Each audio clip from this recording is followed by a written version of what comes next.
putang ina ninyo lahat dyan sa Kongreso, mga putang ina ninyo, lahat kayo walang silbi.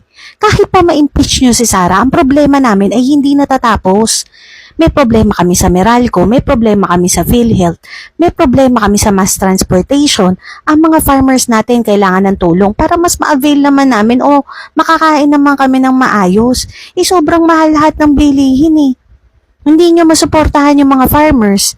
Yung Meralco, sobrang taas tapos yung government taxes lang sa Meralco. Napakataas, iba pa yung system loss. Lahat yan binabayaran namin, mga putang ina ninyo. Hindi kayo magsipagtrabaho, mga putang ina ninyo. Puro kayo pamumulitika, mga putang ina ninyo. Ha? Hindot? Tang ina ninyo? Wala kayong ginawa dyan, kundi mamulitika ng mamulitika, mga putang ina ninyo. Ano akala nyo, napakabobo namin na hindi namin alam, na hindi naman talaga ako nagtatrabaho para sa amin? Mga putang ina ninyo lahat? Ha? Tang ina ninyo? Di pa kayo lahat magsipagtegi, mga hayop kayo. Sa bagay, diretso naman talaga kayo sa impyerno eh. Pagka kayo natapos sa mga buhay ninyo,